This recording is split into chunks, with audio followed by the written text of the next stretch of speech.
Demony est impressionné par le design radical de Ferrari et Williams. Williams, bon, je suis pas sûr que ce soit une voiture très impressionnante qu'ils nous ont pondue quand même, hein. Ferrari, ok, mais Williams, bof. Bon, voyons ce qu'il a dit.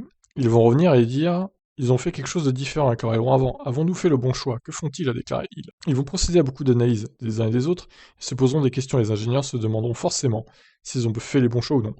Comme beaucoup d'observateurs, il a été impressionné par la Ferrari. Les pontons et la carrosserie de la Ferrari sont uniques, c'est phénoménal. Mais j'ai entendu, il y a un certain temps déjà, des ingénieurs dire de la Ferrari: elle semble conçue par un comité. L'avant de la voiture semble pensé pour aller dans telle direction, et l'arrière dans l'autre. Personne ne sait donc ce qui va fonctionner avec ces nouveaux règlements. Mais il y a de telles différences entre les équipes. Outre la Ferrari, il a avoir été également impressionné par la FW44, produite par son ancienne équipe. La Williams est incroyablement radicale. C'est phénoménal ce qu'ils ont produit. Williams est dans une situation similaire à celle de Ferrari.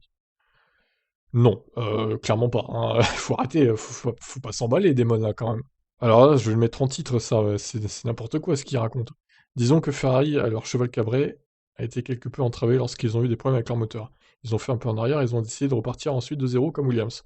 Concrètement, ils ont abandonné 2021. L'année dernière comptait pour du beurre, en quelque sorte, et ils ont été en mesure de mettre leurs ressources sur la voiture 2022. C'est peut-être ça qui la rend aussi intéressante. Si Mercedes pense que Ferrari a 6 mois d'avance, alors il se pourrait que Mercedes et Red Bull aient dépensé trop d'énergie l'année dernière, quand ils se battaient pour le titre. Non mais Damon, la Williams, c'est à peine si elle jouera les points cette saison, hein, moi je pense, hein. Et là je me plante complètement, en fait elle est dans le top 5 à toutes les courses. Non, je pense pas, en vrai, ça me paraît peu probable. Surtout vu les pilotes, hein, je veux pas dénigrer les pilotes, mais bon, Alex Albon et surtout Nicolas Latifi, désolé, hein. Mais Latifi, c'est pas un champion du monde en puissance, le mec, hein. On va encore dire que je le critique, mais bon, faut être réaliste au bout d'un moment.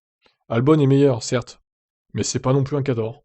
Désolé de le dire. Donc, même si la Williams est très bonne, rien que leur pilote, bah, à cause de leur pilote, ils joueront pas le titre, en fait, tout simplement. Bon, bah voilà. Êtes-vous impressionné par la Williams, vous? Comme Damon? Moi non, hein. Bon allez, ciao.